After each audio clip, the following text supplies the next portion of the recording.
Est un jour tout à fait spécial.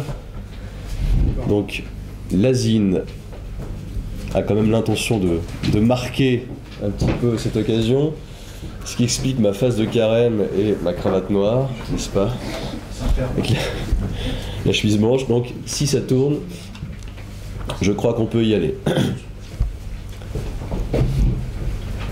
Donc j'ai tout pompé à un grand homme, si vous le reconnaissez, vous dites qu'à la fin. C'est un jeudi noir, monsieur le conseiller d'État, monsieur le conseiller national, mesdames, messieurs, pour l'économie, pour le futur des emplois dans notre pays, pour tous les partisans de la souveraineté dans ce pays, c'est-à-dire la moitié du peuple, tout canton confondu. C'est un jeudi noir aussi pour la jeunesse de ce pays, qui se trouve privée d'un projet et surtout de la démocratie. Aujourd'hui, le Conseil fédéral avait une occasion unique de faire ce pourquoi il existe. Appliquer la volonté populaire. La volonté populaire est celle des cantons, qui s'est exprimée il y a déjà 25 ans, et surtout qui s'est répétée le 9 février 2014. En ce jour sombre de déni de démocratie, le peuple suisse est définitivement en deuil du système qui a fait sa liberté jusqu'ici.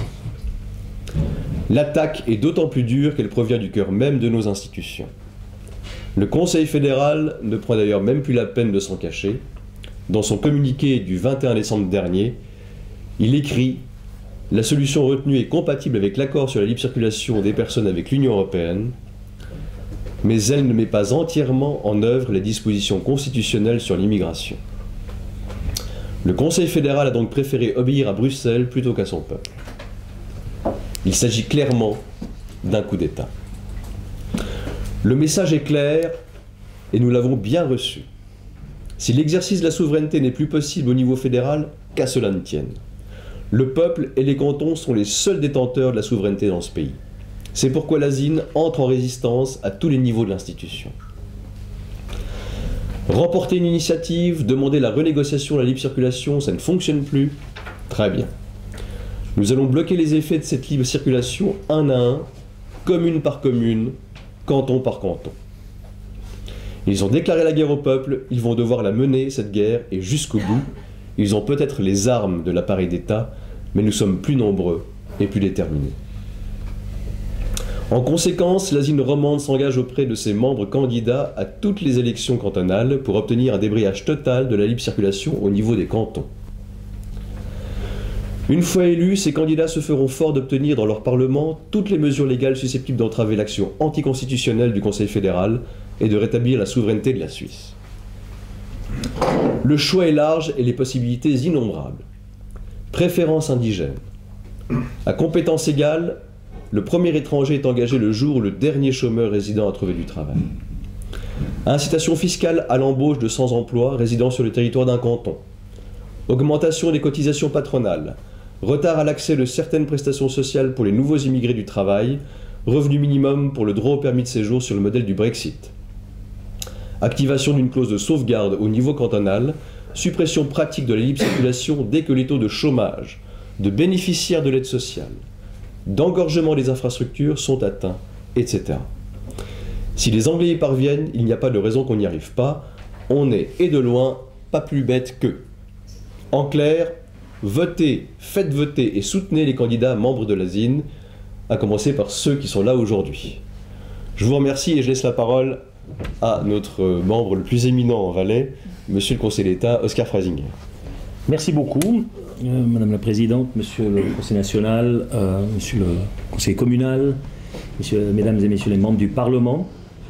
Je m'exprime ici en tant que membre du comité suisse de l'ASIN et accessoirement aussi vice-président de l'UDC suisse, pour peut-être élargir un peu le cadre de cet objet qui peut paraître un peu isolé, mais qui fait partie en fait de toute une structure d'éléments qui vont nous préoccuper ces prochaines années. Nous sommes effectivement à la croisée des chemins.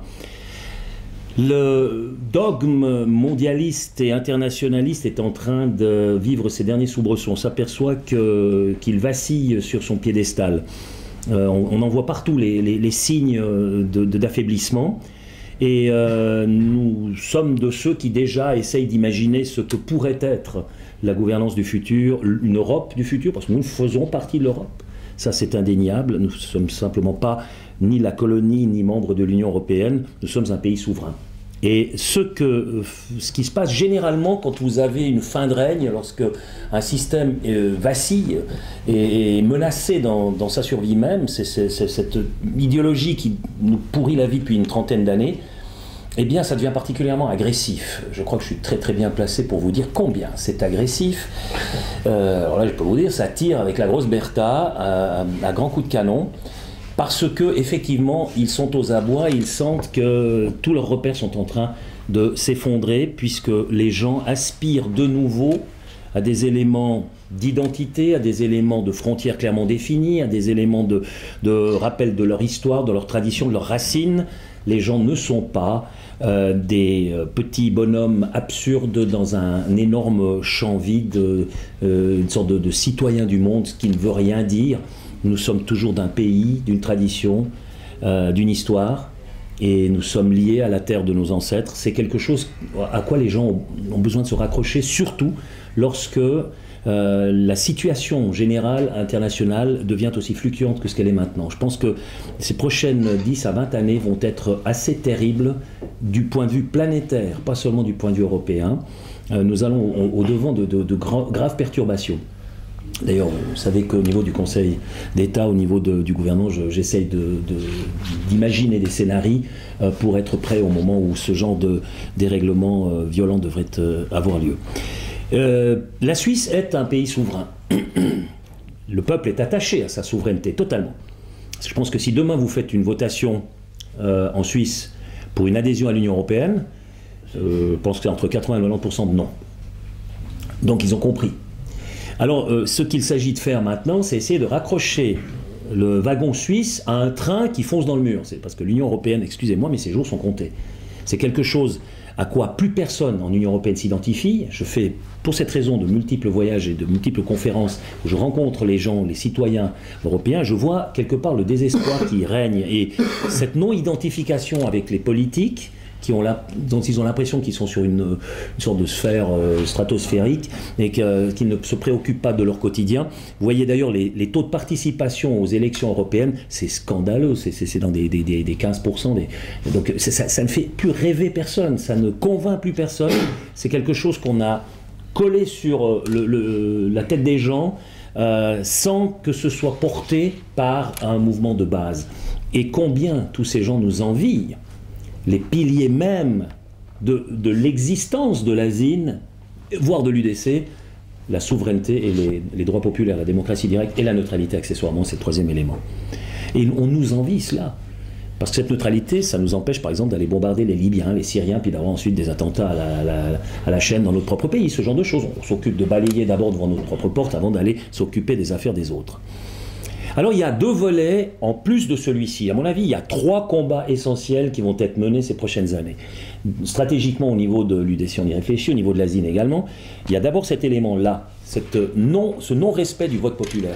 C'est absolument extraordinaire ce qui s'est passé là. Pour la première fois, un article constitutionnel est sciemment bafoué par le Parlement et par la majorité du gouvernement et au Parlement. On bafoue la Constitution. Puis on bafoue la démocratie directe en ne respectant pas la volonté populaire. Donc vous avez une double infraction violente contre ce qui a fait toujours la force de la Suisse. Et ça, c'est intolérable en soi. Donc à cela, on va répondre. Adrien vous l'a expliqué à peu près dans quel sens vont nos actions. Mais il y a deux autres volets qui sont tout aussi importants parce qu'au fond, les trois forment un système. Il s'agit à chaque fois d'un élément essentiel, la souveraineté, et par capillarité ou par conséquence aussi de la démocratie directe. Le deuxième élément, c'est notre initiative populaire pour que le droit suisse prime sur le droit international. J'excuse rapidement la chose, donc le vote va être soumis au peuple, mais il est essentiel parce qu'on utilise chaque fois le droit prétendu supérieur pour empêcher que nous, on puisse décider de notre propre destinée nous-mêmes. Ça se passe d'ailleurs dans l'Union européenne. Lorsque une décision ne passe pas au Parlement allemand, il passe par la Commission de Bruxelles et ça devient une directive qui leur est catapultée depuis le haut. Donc au fond, leur marge de manœuvre est quasiment inexistante. Ce n'est plus qu'une parodie de démocratie qui a lieu. Et c'est exactement ce qu'on essaye de faire ici, en invoquant le droit prétendument supérieur, droit international, etc. Or, comment est formé, comment se crée le droit international? Par des gens qui auraient une légitimité démocratique? Absolument pas. Ce sont des gens qui sont cooptés. C'est donc des gens qui sont mis là par des groupes d'intérêts internationaux très puissants. C'est des gens qui n'ont pas de liberté d'action, qui n'ont en tout cas aucune légitimité démocratique, alors que chez nous, la Constitution et tout ce qui en découle, eh bien c'est le suffrage universel qui le détermine. Donc qu'est-ce qui a plus de légitimité démocratique? Quelques juges cooptés qui déterminent le droit en fonction des intérêts géopolitiques des puissants, très souvent des Américains, en tout cas jusqu'à présent c'était comme ça, ou est-ce que c'est le suffrage universel où le peuple s'exprime librement et veut se doter d'un instrument légal qui favorise, si on veut, le bien commun et lui permet de déterminer lui-même son destin? Donc qu'est-ce qui est mieux? Moi, en tout cas, mon choix est fait et je crois que la plupart des Suisses seront d'accord avec nous. Donc, nous allons essayer de remettre ça au centre du débat en disant, mais attendez, en quoi ce droit international devrait-il primer? En quoi serait-il supérieur moralement, démocratiquement au droit national? Il ne l'est pas, très clairement pas. Et notre Constitution garantit absolument les droits de l'homme et la dignité des individus. Le deuxième volet, et ça c'est plus insidieux, c'est toujours dans le pipeline. Ils n'osent pas trop le sortir, mais ils sont en train de plancher sur ces accords cadres. Ils appellent ça accords cadres. Avec évidemment, alors ça c'est la meilleure, avec un tribunal arbitral européen. Parce que l'Union européenne ne discute pas là-dessus, ça doit être un tribunal arbitral européen. Alors vous imaginez un peu les chances que vous avez si vous n'êtes pas d'accord avec l'Union européenne, si c'est les Européens qui sont jugés partis. Et on essaie de nous vendre ça comme la panacée. Non mais c'est ahurissant. Or cet accord cadre signifie ni plus ni moins qu'une bonne partie de notre démocratie directe n'existe plus. Elle cesse d'exister puisqu'on ne pourra pas voter sur un certain nombre d'objets parce que tout simplement on a la reprise automatique du droit européen. Parce que c'est ça qui est prévu, c'est la reprise automatique du droit européen dans un certain cadre, et ensuite, en plus, un tribunal arbitral pour être vraiment sûr que les Suisses obéissent au diktat de Bruxelles. C'est ça qu'on va nous amener, c'est le combat essentiel qu'on va devoir mener prochainement. Donc il faut bien s'imaginer la chose, donc la démocratie directe, vous faites une croix dessus. Et le combat là, il est essentiel pour notre souveraineté. Et d'autant plus dans une phase où l'Union européenne touche, si on veut, plus ou moins à ses limites, et commence à s'effriter gentiment. Donc pourquoi vouloir accrocher notre wagon à ce train qui fonce dans le mur? C'est absolument aberrant. Donc on va adhérer de fait à l'Union européenne sans que ça en ait l'air. On dit mais non, mais c'est un accord cadre, c'est pour faciliter nos rapports. Méfiez-vous quand on vous parle de ça. C'est chaque fois la même chose. Au fond, vous allez perdre de larges prérogatives au niveau de vos droits populaires. Donc je rappelle une chose qui est assez étonnante, et ça c'est peut-être le dernier volet que j'aimerais saisir ici. Qu'est-ce qui fait qu'on est diabolisé? Pourquoi est-ce qu'on est à ce point agressé, attaqué et traité d'extrémiste? Parce qu'on défend la souveraineté d'un pays libre qui a des institutions qui fonctionnent, un état de droit qui est un exemple dans le monde entier, une corruption absolument faible dans la comparaison internationale, parce qu'on défend les droits populaires, la démocratie directe, que tout le monde nous envie, parce qu'on défend un pays qui a prouvé au monde entier que son modèle pourrait être exporté, pourrait être peut-être le remède pour les autres. C'est ça qui fait de nous des extrémistes. Alors après, on va essayer de trouver 36 000 autres éléments pour nous salir, pour salir notre image, puisque dans les arguments, on n'arrive pas. Donc, ce que tu dis n'est pas important, ce que tu fais n'est pas important, ce que tu es est condamnable. Tu es Freisinger, tu es Ador, donc tu es un salaud. Et pour les salauds, il ne faut pas voter. Non mais c'est ça le message. Quand je suis dans des débats, très souvent les arguments ils sont assez faibles en face. Par contre, l'agression sur l'image, ou bien tu as rencontré un tel, tu as serré la main à un tel, donc la culpabilité de la rencontre, le contact, la faute de contact, puisque tu as serré la main tel jour, à tel endroit, à telle personne qui, il y a 10 ans sur Internet, a sorti telle phrase, tu penses comme lui. Non mais excusez-moi, ce à quoi je suis confronté, et vous êtes tous confrontés à ça. Dès le moment où vous ne chantez pas le dogme du monde sans frontières, où tout le monde est libre, alors que c'est une énorme prison, eh bien voilà ce qui vous pend au nez. Donc nous résisterons jusqu'au bout. No Pasaran, je compte sur vous, je compte évidemment sur les citoyens suisses, et puis les élections, dans ce cadre-là, sont évidemment essentielles. Si nous arrivons à occuper des postes décisionnels, voire avoir des majorités ou des fortes minorités dans les parlements, nous pouvons faire triompher nos idées. Et c'est vraiment une histoire de conviction. Nous ne sommes pas là simplement pour défendre notre petit avantage personnel. Et d'ailleurs, nos élus le démontrent, ils sont très peu, ou quasiment pas, en tout cas, l'UDC Valais sont très peu dans les conseils d'administration. Ça montre que vraiment c'est le combat légitime de ce pays pour sa souveraineté qui nous tient à cœur. Je vous remercie de votre attention. Bravo.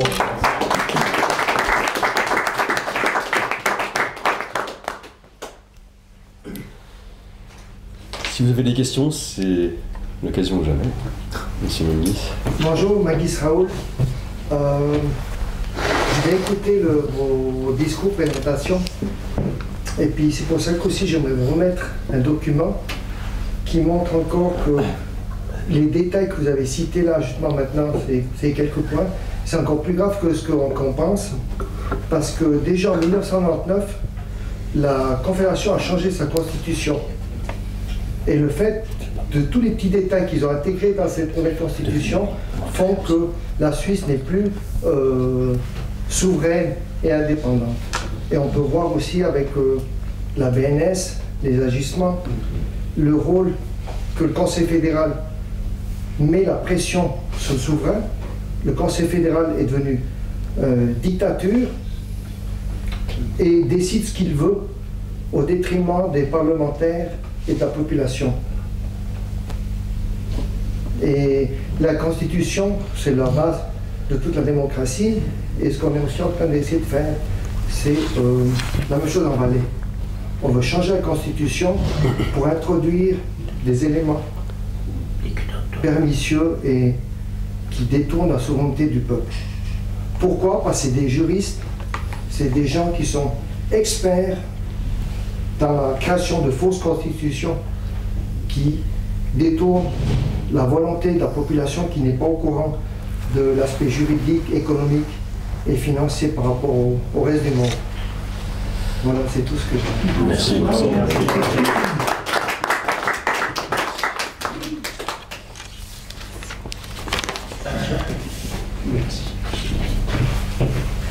Y a-t-il d'autres questions?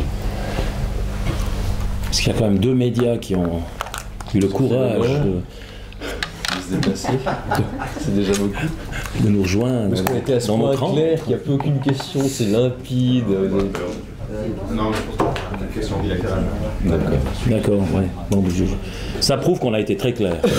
Oui, Juste une question, en particulier pour Oscar. Peut-être le thème n'est pas bien choisi, on en parlait aujourd'hui. C'est au niveau pour les caisses maladies.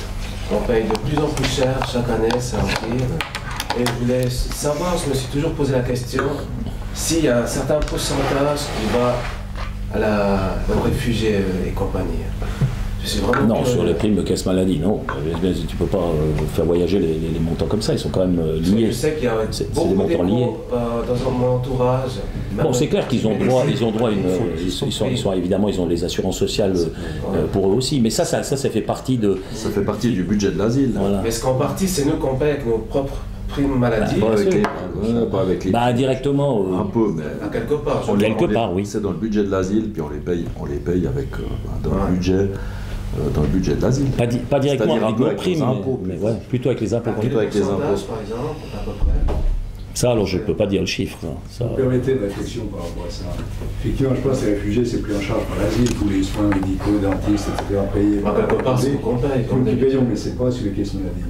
Le problème des caisses maladies, à mon avis, je n'ai pas fait d'études là-dessus, mais c'est vrai que si vous avez 80 000 personnes qui viennent chaque année dans ce pays, qui n'ont jamais cotisé aux caisses maladies.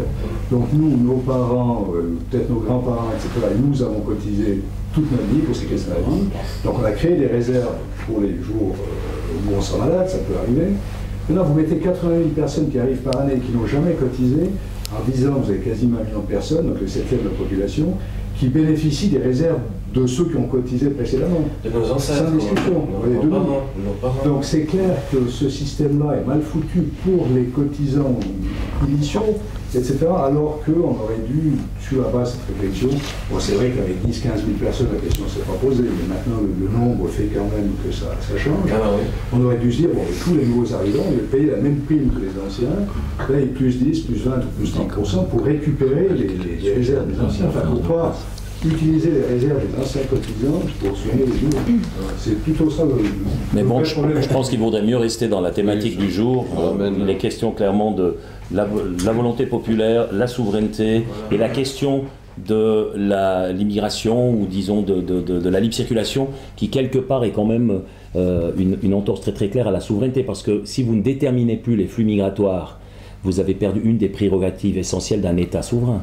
C'est clair, c'est ça qui détermine quand même la souveraineté, de dire mais qui vient et sous quelles conditions. Ça ne veut pas dire qu'il faut fermer les frontières et ne plus laisser venir les gens, ça veut juste dire de fixer un cadre qui soit gérable ensuite pour l'État. Parce qu'en soi, le déplacement a toujours existé, c'est vrai que c'est un enrichissement, c'est un certain brassage, c'est pas un problème, mais quand ça n'a plus de cadre et quand ça échappe à tout contrôle, comme ce que Merkel a fait quand elle dit « Wir schaffen das », et puis qu'il y a 1 million qui arrive d'un coup, ça crée, c'est une bombe à retardement. Là, vous créez un conflit futur inévitable. Prenez la France avec sa politique d'immigration des années 70, 60-70, ils ont maintenant la bombe à retardement dans les banlieues. Et il suffirait d'avoir une crise financière majeure, et je peux vous dire, c'est la guerre civile en France. Ça leur pend au nez. Donc, et ça, c'est eux qui ont créé. On ne peut pas le reprocher aux migrants, on doit le reprocher aux politiques qui, par leur lâcheté, leur veulerie, n'ont pas osé prendre les mesures qui s'imposaient, n'ont pas osé prévoir le coup. Et donc, ça va immanquablement mener à des conflits. Il y a d'ailleurs pas mal d'auteurs qui osent maintenant de plus en plus écrire à ce sujet, faire des analyses, voir un peu à quoi les choses pourraient mener. Et honnêtement, les perspectives ne sont pas très bonnes. Aussi au niveau du système financier mondial, moi chaque fois que je parle avec un banquier, chaque fois que je parle avec un responsable, que ce soit UBS, BCV, etc., des gens qui sont des spécialistes de l'économie, la réponse qui me vient, la question n'est pas de savoir si le système va péter, mais c'est de savoir quand. C'est juste une question de savoir quand. Parce qu'ils sont en train de produire de la monnaie de singe à haute dose, donc ça veut dire qu'ils font tourner la planche à billets, mais ce n'est pas une création de richesse, c'est une création de fausse richesse. Donc. Et plus ils le feront, plus lorsque le système s'effondrera, ce sera douloureux. Donc c'est ce vers quoi nous allons. Moi, ça fait un certain temps que je le dis, c'est une évolution presque inéluctable. Et alors on a intérêt à être prêt pour le moment où ça va mal tourner. Mais bon, il y a tout le monde qui fait comme si circuler, il n'y a rien à voir, circuler, tout va bien, Madame la Marquise, c'est à peu près ça la réaction du monde politique, et je trouve que ça suffit pas. Mais il faut être ouvert. Enfin. Oui, mais le fondement de tout ça, c'est le problème de la population.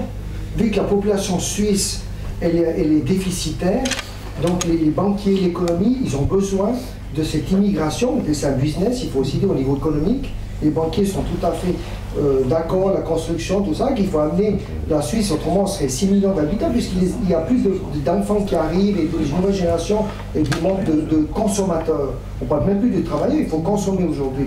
Et c'est pour ça, c'est logique que toute l'Europe, les pays occidentaux, vu que c'est les machines, l'industrie qui fabrique le produit, c'est plus l'humain, c'est normal qu'ils ont besoin d'amener des consommateurs et puis de donner envie de consommer les produits qui sont fabriqués en Chine.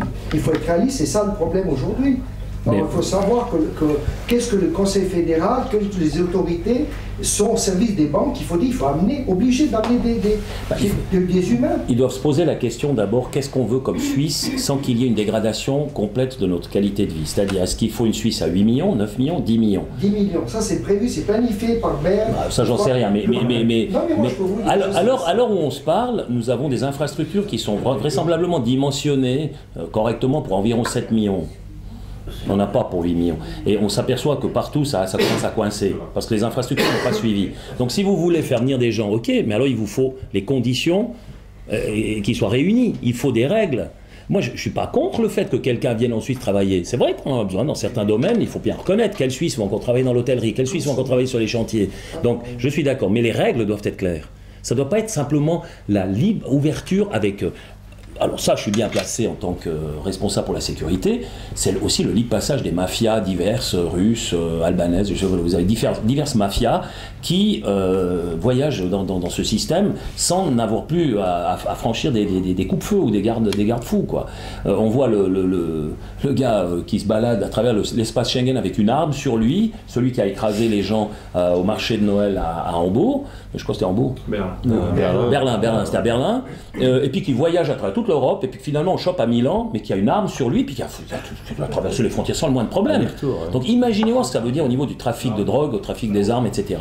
Donc il y a une insécurité qui est liée à ça, et ça devient de plus en plus difficile pour les polices locales de combattre ce genre de déplacements. Je vous rappelle quand même les chiffres, hein. En Valais, 7 sur 10 dans les prisons n'ont pas le passeport suisse. En canton de Vaud, c'est 85%, puis à Genève, ça passe les 95%. J'ai discuté dernièrement encore avec Modé, voilà le chiffre pour le canton de Genève, qui a une situation géographique différente. Mais c'est ça la réalité. On importe de la criminalité parce qu'on a dit simplement, Schengen, c'est au fond de dire, écoutez, vous déclenchez le système d'alarme de votre villa, mais on va vous donner une liste de tous ceux qui pourraient venir cambrioler chez vous. C'est à peu près ça. Oh, ça vous fait une belle jambe, hein. Donc voilà, les problèmes sont multiples et j'ai comme l'impression que par manque de courage, parce qu'il y a une telle pression médiatico-politique, politiquement correct, en tout cas médiatique, les gens ont peur, les politiques ont peur. Et dès qu'ils ont peur, ils vont essayer de plaire, ils vont essayer de ne pas dire des choses où ils pourraient se retrouver en porte-à-faux avec le politiquement correct. Et là, alors c'est la fin de la démocratie, parce qu'on a besoin de décideurs qui aient le courage de tenir des positions, quelles que soient les agressions qu'ils doivent subir. Hein. C'est le prix à payer, je le paye. Je paye tous les jours, j'ai vu ça pendant 4 ans. Mais enfin, j'ai fait ce qu'il fallait, puis voilà, tant pis maintenant. On verra ça le 5 mars si cette attitude est honorée correctement par le peuple ou pas. Je vivrai avec la décision, mais en tous les cas, je ne vais pas commencer à changer ma politique uniquement pour plaire, parce que si vous faites de la politique que pour plaire, restez à la maison, ça ne vaut pas la peine. Il faut savoir des fois déplaire, c'est comme ça. Je vous invite à continuer la discussion en privé, on va aussi laisser nos amis de la presse faire leur travail. Un petit point de détail donc pour nos adhérents qui ont eu la présence d'esprit de prendre des images, si vous pouviez attendre la diffusion sur le site, c'est-à-dire au plus tard ce soir, avant de diffuser. C'est déjà tout parti. C'était du live. Alors le live ça va, on va laisser passer le live, mais alors pour les autres, si vous pouviez attendre. Dépasser